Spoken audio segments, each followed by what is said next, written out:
Hola hermanos y amigos de la continuación de la Iglesia de Dios. En este video voy a hablar acerca de Irán en la profecía bíblica y me baso en un artículo del mismo nombre escrito por el Dr. Thiel y se encuentra en la página de internet de cockwriter.com. El artículo dice ser una introducción acerca de Irán en cuestiones de la profecía bíblica a corto plazo. Y también voy a presentar información relacionada con la profecía islámica. Y es que en breve, esta no es una discusión extensa sobre todas las escrituras proféticas relacionadas con Irán en profecía, de las cuales algunas ya se han cumplido y otras se cumplirán mucho después de que Jesucristo regresó. Y en esa en particular estoy hablando de Ezequiel capítulo 38. Y es que ese evento no sucede sino mucho después de que Jesucristo regrese. Ahora, en cuestiones de identificar Irán en la Biblia, el término más claro es Persia y se utiliza 30 veces en el Antiguo Testamento y que es lo que se conoce como las escrituras hebreas. Y casualmente, hoy en día algunos iraníes suelen referirse a sí mismos como persas. Ahora, otros términos que parecen referirse a partes de Irán en la Biblia incluyen Put y Elam. Y hablando de Put, vamos a Ezequiel 30, verso 5. Y esa es la palabra H6316. Y de acuerdo a la concordancia, es una referencia a una tribu persa. Ahora, Ezequiel 27, verso 10 también enumera a Phut con los persas.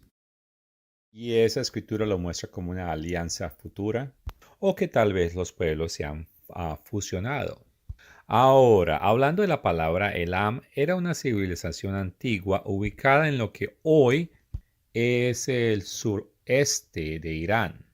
Y Josefo, el historiador judío, escribió acerca de Elam que dejó atrás de sí a los elamitas, los antepasados de los persas.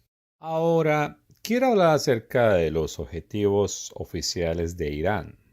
Ahora, hay que tener en cuenta que muchos de los objetivos de ellos están basados en sus interpretaciones del tipo de Islam que ellos tienen que se llama chiita. En junio del 2011, en la prensa asociada se publicaron extractos de un artículo que se encontraba en la página de internet de la Guardia Revolucionaria iraní. Y decía, el día después del primer ensayo nuclear iraní será para nosotros, los iraníes, un día normal. Pero a los ojos de muchos de nosotros tendrán un nuevo brillo proveniente del poder y la dignidad de la nación. Paso al último párrafo. El artículo termina con una cita árabe del Corán que dice, y prepara contra ellos todo lo que puedas en poder.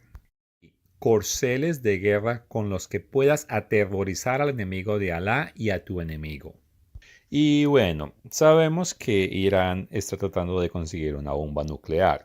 Pero aparte de eso, también sabemos que Irán siempre quiere tener guerra contra Estados Unidos. ¿Pero por qué?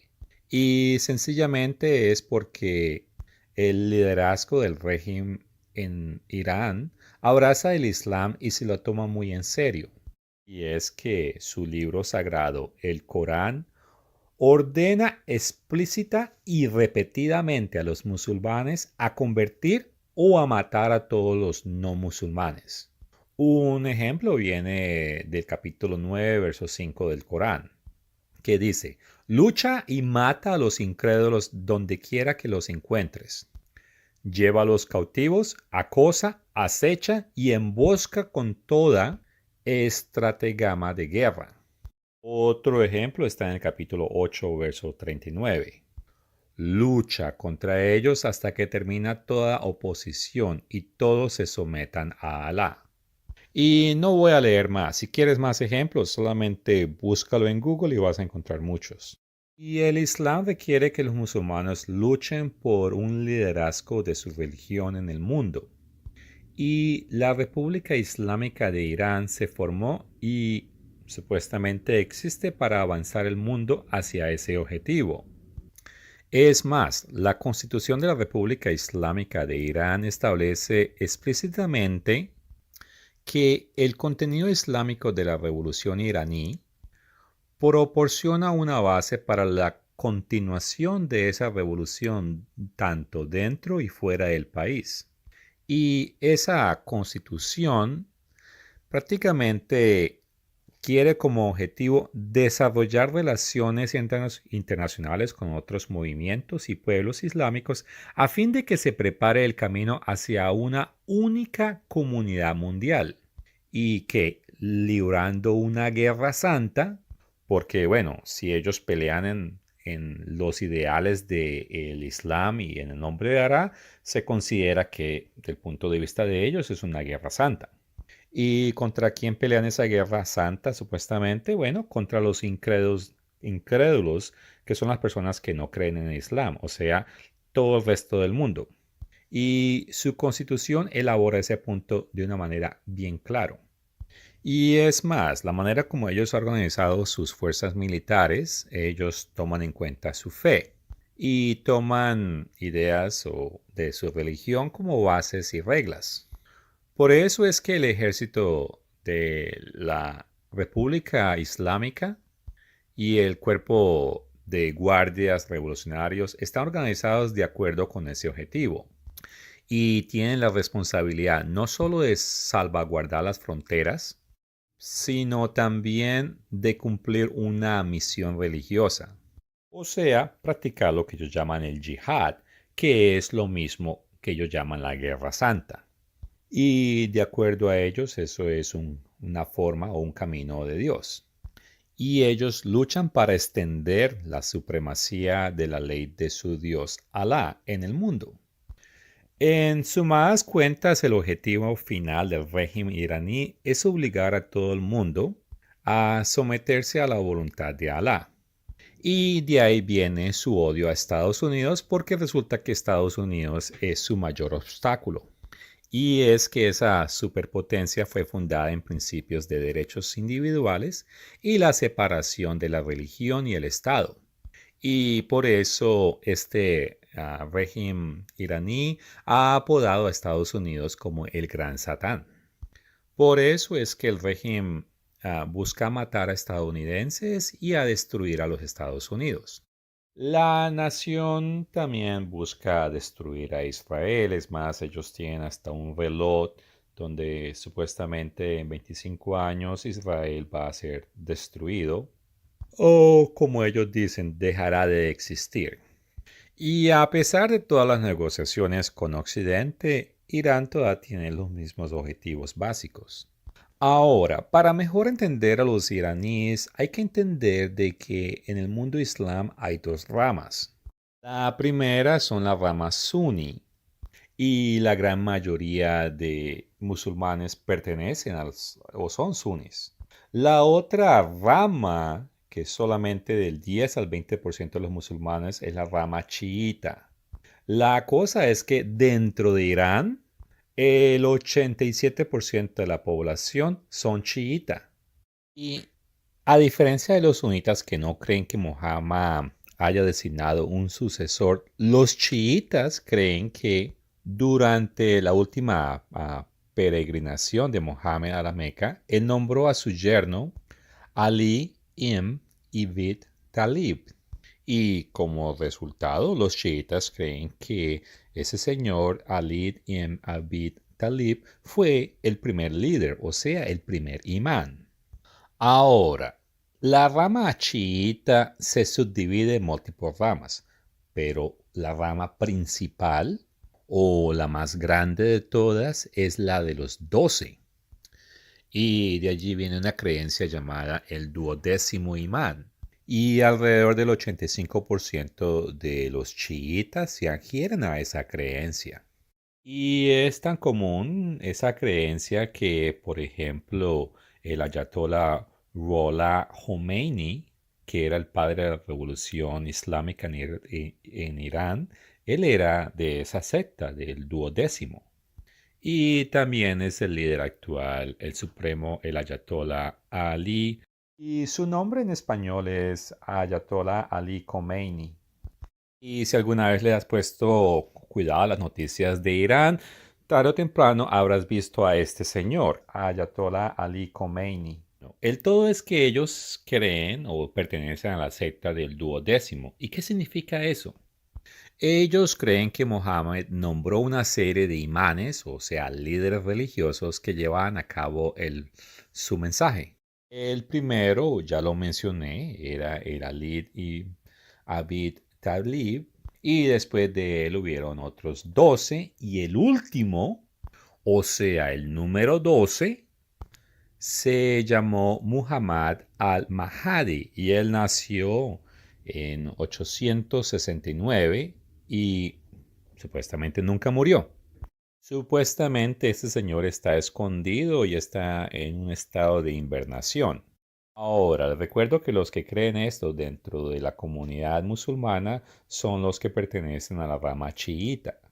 Y aunque estos son solamente del 10 al 20%, en Irán ellos son la gran mayoría, más del 80%. Los otros musulmanes, que son los suníes, ellos no tienen esta creencia. El todo es que los chiitas piensan que este señor, número 12, que no murió y que lleva viviendo más de 1000 años, que él va a regresar como un Mesías junto a Jesucristo y que ese traerá la paz al mundo y entonces se establecerá el Islam como la fe que gobierna a todo el mundo. Y en su creencia, este Mahdi, él aparecerá cuando el mundo está asolado por caos y guerra. Ahora, muchos de los sunitas, ellos sí creen que el Mahdi va a regresar. La diferencia es que ellos no creen que el Señor está por ahí escondido en un sótano en estado de invernación. Es más, ellos ni siquiera creen que el Mahdi ha nacido. Pero eso sí, al igual que los chiitas, ellos piensan que cuando el Mahdi aparezca será cuando hay un estado de caos y guerra en toda parte.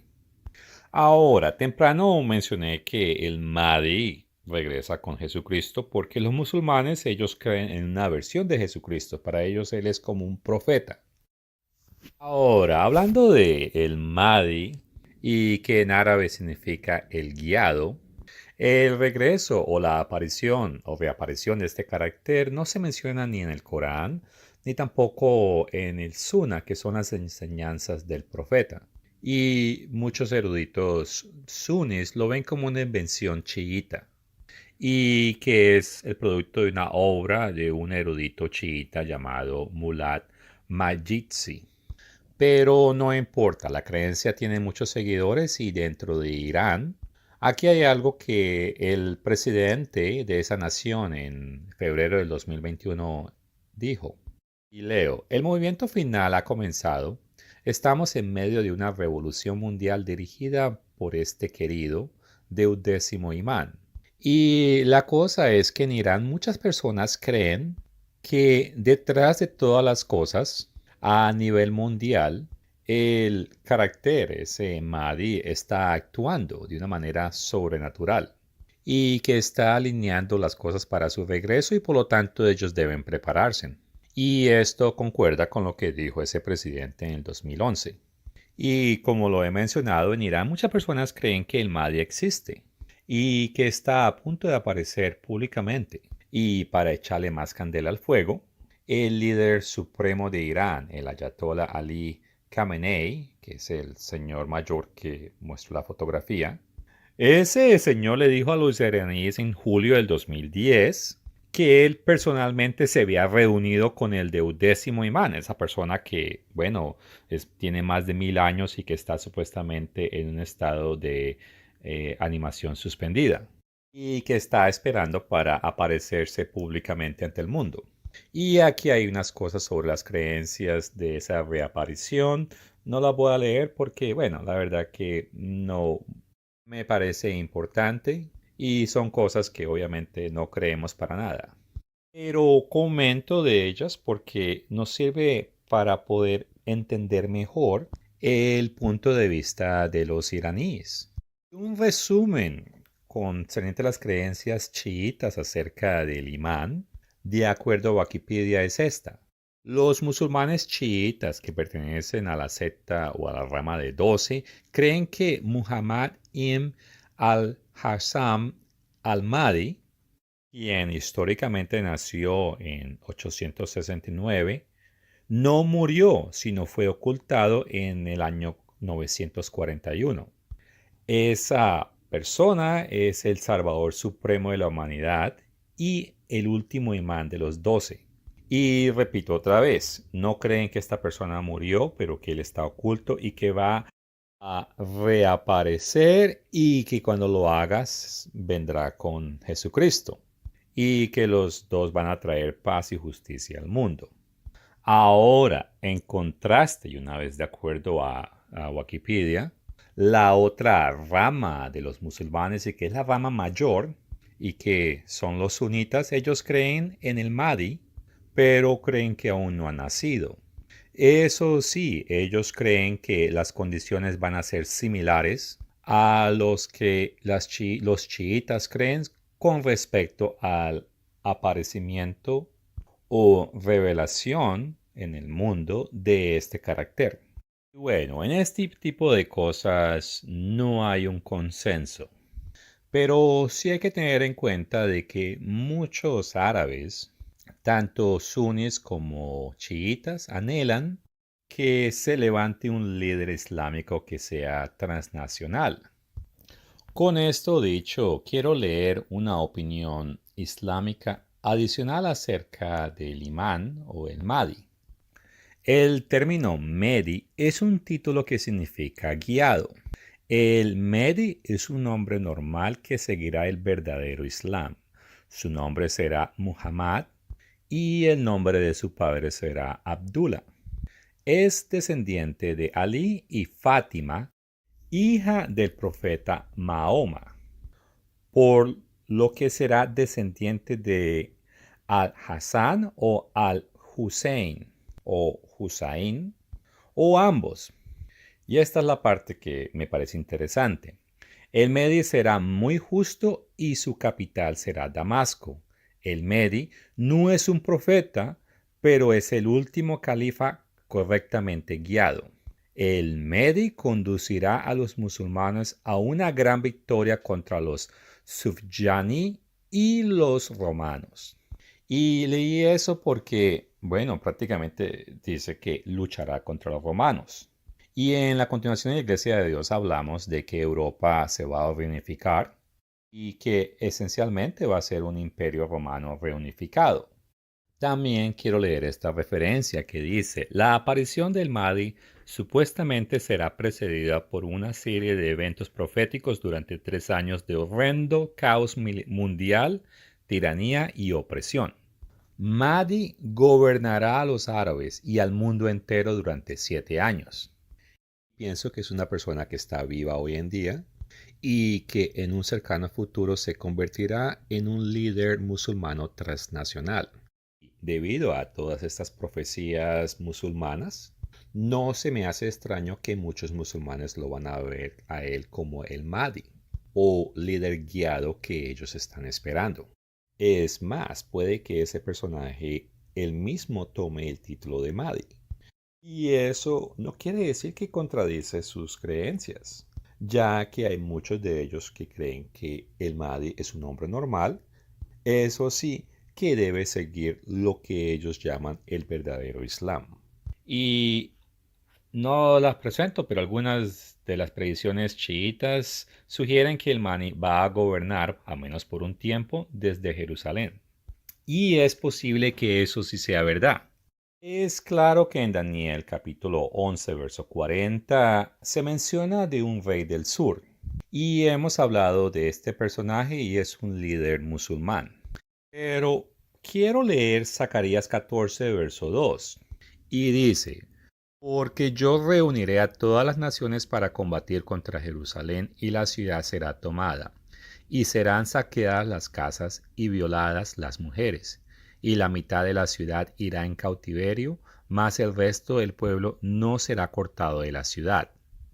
Este pasaje es consistente con la creencia de que Jerusalén puede que sea dividirse entre la mitad que sería territorio judío o europeo y la otra mitad en un territorio islámico o musulmán. Y el rey final del sur, quien muchos probablemente van a considerar como el imán o el Mahdi o califa, podrá ser que él gobierne desde la mitad de Jerusalén que va a ser controlada por los musulmanes. Ahora, concerniente al rey del sur que está profetizado en la Biblia, da la casualidad que algunos musulmanes enseñan varias cosas sobre el Mahdi y que tienen algunos paralelos con el personaje que la Biblia describe como el rey del sur. Y leo, Rasuala Muhammad dijo, habrán 4 acuerdos de paz entre usted y los romanos, que son los cristianos. El cuarto acuerdo será mediado a través de una persona que será el protegido de Adran Harón. Y ahora leo Daniel 9:27. Y por otra semana confirmará el pacto con muchos. Y esto es una referencia a un tratado de paz o un acuerdo de paz por 7 años, que es lo que es una semana bíblica o en lenguaje bíblico de profecía. Ahora, el personaje que ratifica o confirma el pacto en Daniel 9:27, en ese entonces es una persona que todavía no está al mando de Europa, por lo tanto es un príncipe. Pero la Biblia parece advertir que ese personaje en unos pocos años después será o se convertirá en el rey del norte. En otras palabras, el rey del Imperio Romano Europeo restaurado. Ciertamente tiene sentido de que habrá representación musulmana en el acuerdo de paz cuando se firme. Y hablando de tratados de paz, curiosamente los judíos también tienen una tradición antigua donde ellos terminarán con algún tipo de paz mencionado o relacionado con Irán. Y comienzo a leer el segundo párrafo. Hay un comentario rabínico de hace 800 años conocido como Yakul Shimoni, el que traduce, Paras, que es Persia, Irán, será el temor de la humanidad. Los líderes del mundo se sentirán frustrados con sus inútiles esfuerzos por salvar lo que puedan, pero sin éxito. El pueblo de Israel también quedará petrificado por el peligro inminente. Y Hashem, Dios, nos dirá, ¿por qué tenéis miedo? Todo esto lo he hecho para traeros la redención esperada. Y esta redención no será como la redención de Egipto, a la que siguió sufrimiento. Esta redención será absoluta, seguida de paz. Y basado en esta tradición, es posible que algunos de los judíos o muchos de ellos puedan que crean que después del conflicto con Irán, Israel tendrá paz. Y les recuerdo que cuando el tratado de paz se ratifique, bueno, va a ser muy bueno, o al menos así parece, y va a traer mucha tranquilidad a muchas personas. Y pienso que el tratado de paz mencionado en Daniel 9:27 no sucederá sino después de que involucre un conflicto entre Irán e Israel y posiblemente Siria y también los Estados Unidos. Y la existencia de esa tradición judía puede que sea lo que se necesite para que los judíos acepten el acuerdo de paz en el momento preciso. Y ese tratado de paz, aunque al principio parece muy bien, no termina bien, porque 3 años y medio, de acuerdo a Daniel 9:27 y 11:31, y estos versos dejan bien claro que el tratado de paz se va a romper y el rey del norte va a invadir a Jerusalén. Y no le va a ir muy bien a la nación de Israel. Ahora, los versos 40 al 43 del capítulo 11 de Daniel hablan de cómo el rey del norte finalmente abruma y destruye al rey del sur.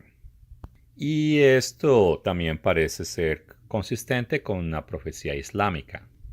Y leo, anarquía general y derramamiento de sangre que ninguna casa árabe se librará de ello. Luego, una vida de paz como resultado de un acuerdo de paz entre tú y los Banil Ashfar, y esta es una referencia a los romanos. Y continúo, que ellos romperán y te atacarán con una fuerza compuesta por 80 banderas, y debajo de cada bandera habrá un ejército de 12.000 hombres. Pero bueno, el video es acerca de Irán y profecía bíblica. Entonces, ¿a dónde aparece Irán? Leamos los versos 40 al 43 del capítulo 11 de Daniel. Pero al cabo del tiempo, el rey del sur contenderá con él, y el rey del norte se levantará contra él como una tempestad, con carros y gente a caballo y muchas naves, y entrará en las tierras e inundará y pasará. Entrará a la tierra gloriosa, o sea, Israel, y muchas provincias caerán, mas éstas escaparán de su mano, Edom y Moab y la mayoría de los hijos de Amón. Extenderá su mano contra las tierras y no escapará el país de Egipto. Y se apoderará de los tesoros de oro y plata y de todas las cosas preciosas de Egipto, y de los de Libia y los de Etiopía le seguirán. Y hay que tener en cuenta que las tierras mencionadas son principalmente árabes del Medio Oriente y del norte de África, y también incluyen a Edom, que es una referencia a Turquía. ¿Y cuál es el punto? Que Irán no está mencionado, ni tampoco los persas. Y dado que Irán no figura en la lista anterior, entonces hemos tenido que descartar Irán como el posible rey del sur. Y aquí quiero hacer una pauta, ya que lo que inapropiadamente se llama la Iglesia de Dios de Filadelfia, y que está encabezado por Gerald Furey, ellos enseñan muy clara y repetidamente que Irán va a ser el rey del sur. Y esto es algo que ese líder escribió. Esto es lo que escribí en la revista Trumpet en julio de 1993, hace casi 18 años. Entonces, cuando empuja el rey del sur al rey del norte, debe suceder después de que el libro de Daniel fuera revelado a Herbert W. Armstrong en este mismo tiempo del fin. Daniel 12:9 nos dice que el tiempo del fin comienza cuando Daniel fue revelado. El libro solo puede entenderse en ese tiempo del fin. Daniel 12, verso 4 y verso 9. Entonces el rey del sur debe levantarse después de que Daniel fuera revelado a la iglesia de Dios del tiempo del fin. Específicamente a Herbert W. Armstrong, estos versículos apuntaban a un rey del sur que aún está en el futuro, y creo que todos los indicios apuntan al Islam radical encabezado por Irán como este rey. ¿Cómo pude haber sabido hace tanto tiempo que Irán sería el rey del sur y chocaría con el Sacro Imperio Romano? Debido a lo que estaba sucediendo en Irán y el Medio Oriente junto con la profecía bíblica. Así que hay que tener cuidado con Libia y Etiopía. Están a punto de caer bajo la fuerte influencia o control de Irán, el rey del sur. Y esto fue publicado en abril del 2011. Y la verdad, no sé cómo Gerald Furey pudo haber caído en esta mentira o falsa creencia. Geográficamente, Jerusalén está localizada es al este de Jerusalén. Irán calificaría como un rey del este, pero definitivamente no como un rey del sur. Ahora, cuando leí Daniel 11, versos 40 al 43, dije que Irán no está mencionada ahí. Y algunos argumentarán que el hecho de que no esté mencionada ahí no significa que no sea parte. Pero esa misma confederación parece estar mencionada en Ezequiel capítulo 30. Y leo los versos 1 al 9. Vino palabra del Eterno diciendo: Hijo de hombre, profetiza y did, así ha dicho el Eterno el Señor, lamentad, ay de aquel día. Porque cerca está el día del Eterno, día de nublado, día de castigo de las naciones será. Vendrá espada a Egipto y habrá miedo en Etiopía, cuando caigan heridos en Egipto, y tomarán sus riquezas y serán destruidos sus fundamentos. Etiopía, Fut, Lut, toda Arabia, Libia y los hijos de las tierras aliadas caerán con ellos a filo de espada.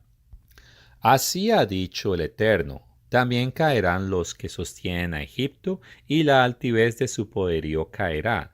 Desde Migdol hasta Sebene caerán en el filo de la espada, dice el Eterno el Señor.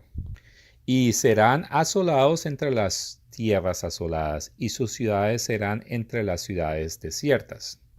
Y sabrán que yo soy el Eterno cuando pongan fuego a Egipto y sean quebrantados todos sus ayudantes.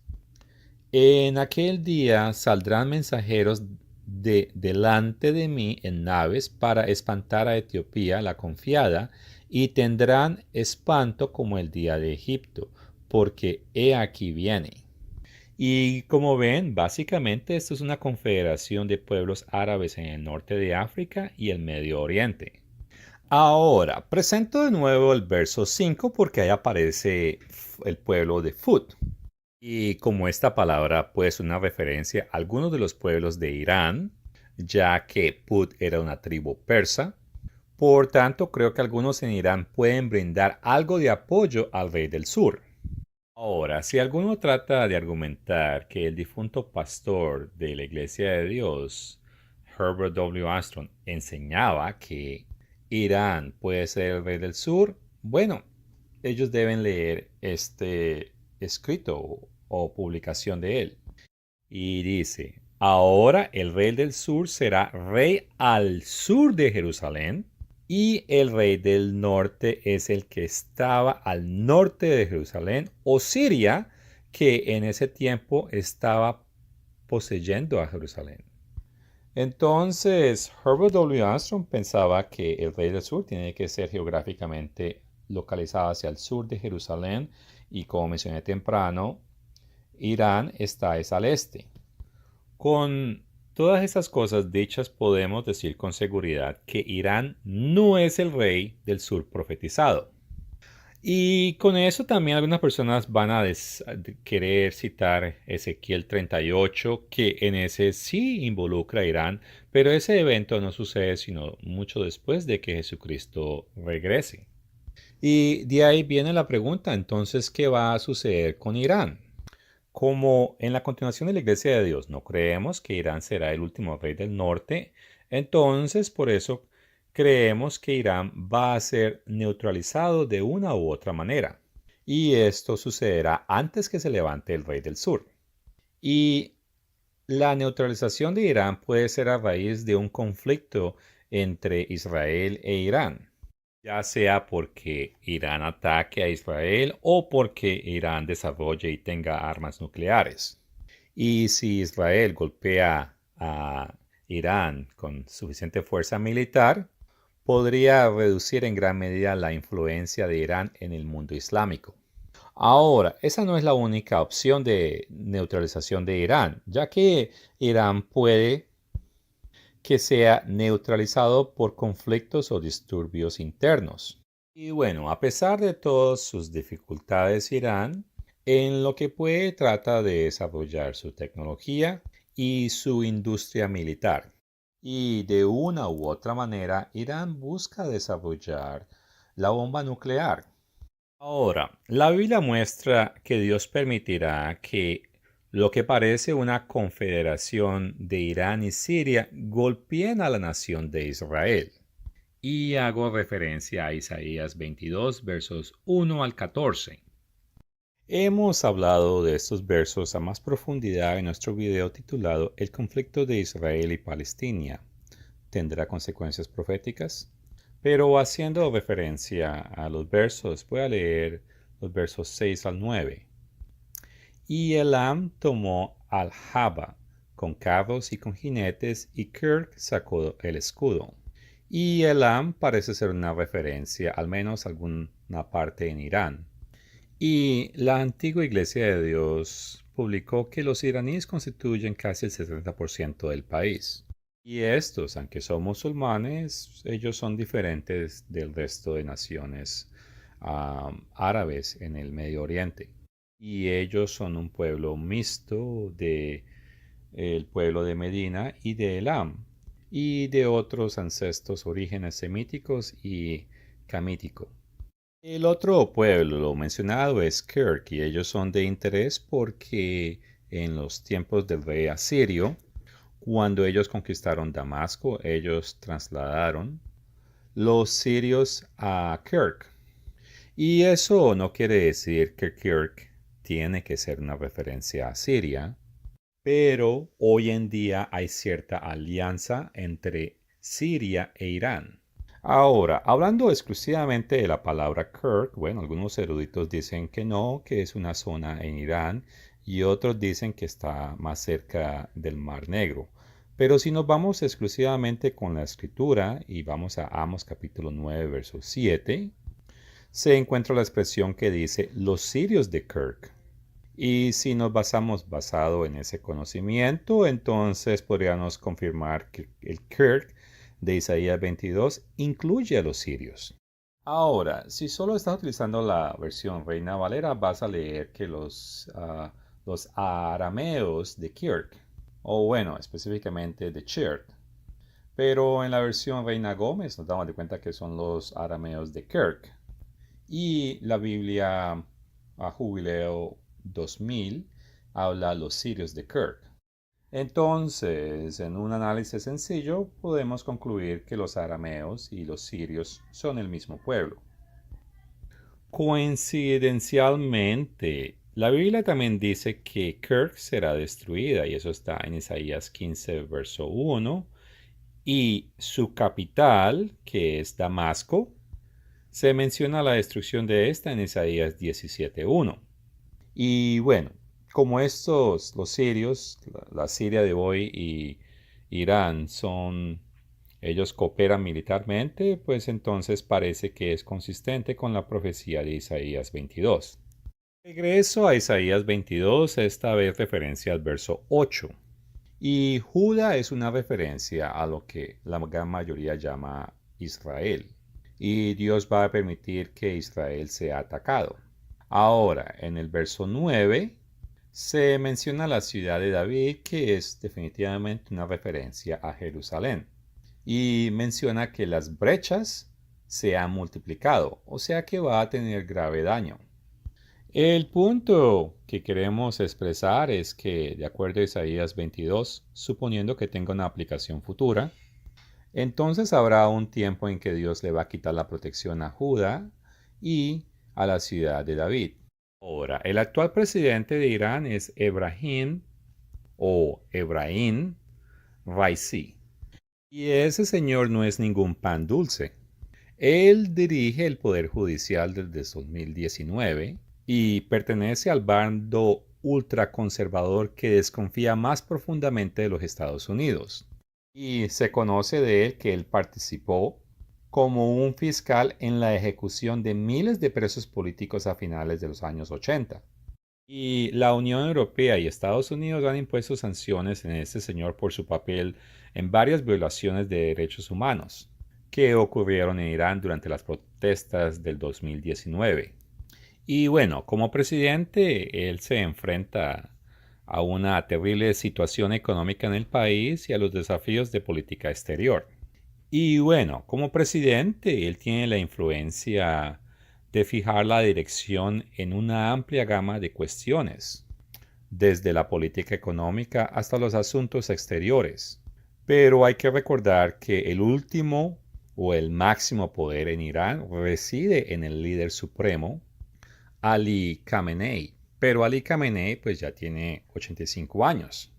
Y muchos ven al actual presidente Raisi como su posible sucesor.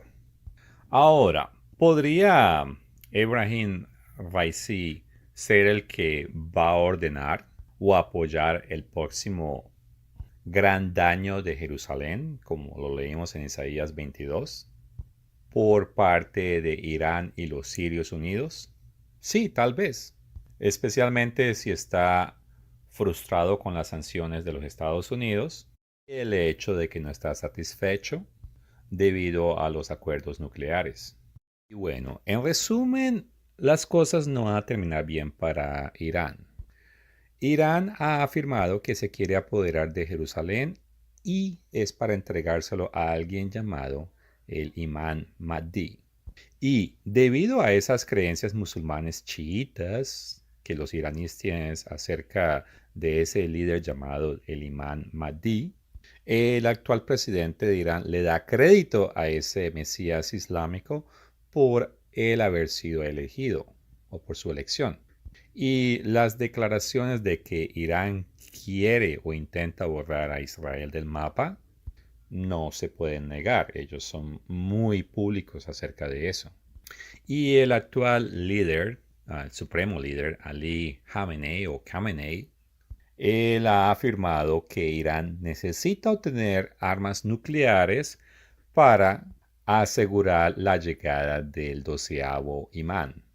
Ahora, en este momento, Irán tiene muchos conflictos internos y a pesar de todas sus afirmaciones, no parece que ellos en este momento quieren arriesgar un conflicto con Israel. Es más, recientemente Israel bombardeó unas instalaciones de Irán en Siria y mató a varios representantes iraníes que eran de alto rango en ese ataque. Por lo tanto, Irán juró que se iba a vengar. Y ellos lanzaron un ataque de más de 200 drones y más de 100 misiles. Pero fue un ataque anunciado. Y algunos expertos creen que Irán lo hizo más que todo como para aparentar una retaliación, pero que lo hicieron de una manera que le dio tiempo a los israelitas, a los americanos y a los ingleses estar preparados para derribar todo este equipo que venía y que toma bastante tiempo volar desde Irán para que llegue a Israel. Y debido a eso, todo eso fue neutralizado, más del 99% de acuerdo a las noticias. Entonces, fue más un espectáculo que un ataque con el objetivo de destruir objetivos en Israel. O cuando Irán decida atacar y va a causar daño, no va a terminar bien para ellos. Y cito Jeremías 49, versos 34 al 39. Y leo la segunda parte del verso 35 en adelante. He aquí que yo quiebro el arco de Elam, parte principal de su fortaleza. Traeré sobre Elam los 4 vientos de los 4 puntos del cielo, y los aventaré a todos estos vientos, y no habrá nación a donde no vayan fugitivos de Elam. Y haré que Elam se intimide delante de sus enemigos, y delante de los que buscan su vida. Y traeré sobre ellos mal y el ardor de mi ira, dice el Eterno, y enviaré en pos de ellos espada hasta que los acabe. Y cualquiera que lea estos versos fácilmente podrá concluir que esto era algo o un evento que tenía que suceder en el Antiguo Testamento. Pero noten los versos 38 y 39. Y dice, y pondré mi trono en Elam, y destruiré a su rey y a su príncipe, dice el Eterno. Una cosa es hablar de destrucción, pero que Dios va a poner su trono en Elam, eso es más consistente cuando Dios regresa y establece su reino aquí en la tierra, y es un evento que estamos esperando en un cercano futuro. Y el verso 39 lo deja más claro, pero acontecerá en los últimos días que haré volver a los cautivos de Elam, dice el Eterno. Basado en todas las cosas que hemos leído, podemos concluir que Irán, aunque quiere dominar al mundo islámico, la profecía bíblica muestra que no lo hará. Y debido a que sus líderes, como sus presidentes pasados y el actual, atribuyen varios eventos relacionados a su imán Mahdi, y al igual su líder supremo afirma haber hablado con ese señor, eso va a causar que Irán va a considerar y tomar medidas que son inestables o irracionales para las personas que no entienden su ideología, y el resultado es que ellos hacen que Irán sea una nación peligrosa. Y a través de los años y todavía continúa brindando apoyo a varias causas islámicas. Y algunas de esas organizaciones o miembros practican el terrorismo y en el mundo occidental los llamamos terroristas. Pero a pesar de todas esas cosas, esa nación no es el próximo rey del sur. Y si se descubre que ellos están desarrollando una bomba nuclear, es probable que eso cause que otras naciones actúen y los neutralicen. Pero todo no es mala noticia para la población de Elam o de Irán, ya que ellos tendrán una oportunidad de salvación. Y Jeremías 49, verso 39, de una manera breve, Dios nos deja saber que hay esperanza para ellos. Y eso no es raro. Al fin y al cabo, de acuerdo a Primera de Juan capítulo 4 versos 8 y 16, Dios es amor y Dios les ama y tiene la intención de reunirlos y resucitar a todos los persas y ofrecerles salvación. Y bueno, la salvación es un proceso donde una persona toma decisiones basado en conocimiento que Dios da y que nos enseña a vivir de una manera correcta. Pero no es algo que sucede de la noche a la mañana. Y Dios nos enseña lecciones que tenemos que poner en práctica. Claro, Dios nos da muchas herramientas para poder triunfar y de esa manera poder aprender a aceptar de la manera como Dios quiere que nosotros vivamos. Y la salvación que Dios da es una salvación que casi todas las personas en el mundo van a aceptar, incluyendo los persas o los iraníes. En total, casi todo este pueblo que viven o que vivieron estarán en el reino de Dios, que es un reino sin miedo, sin muerte, sin tristeza. Es un reino glorioso. Y ese es el futuro profetizado para casi todas las personas. Y sí, Dios tiene un plan para esas personas o ese pueblo en Irán y es mucho mejor de lo que la gran mayoría de las personas cree o puede creer hoy. Y con eso quiero citar 1 Corintios capítulo 2, verso 9, que dice, antes bien, como está escrito, cosa que ojo no vio, ni oído oyó, ni han subido en el corazón del hombre, son las cosas que Dios ha preparado para los que le aman. Y concerniente a este tema de salvación universal, tenemos un libro titulado Oferta Universal de Salvación, y es que hay cientos de versos bíblicos que apoyan la doctrina apocatastasis y que tiene que ver una vez más con la oferta universal de salvación, y es que a su debido tiempo todos deben conocer a Jesús. Hoy en día el Señor se está enfocando en su pequeño rebaño, pero eso es solo una fase del plan de salvación de Dios. Este video fue basado en el artículo titulado Irán en Profecía Bíblica, escrito por el Dr. Thiel. Gracias por su tiempo.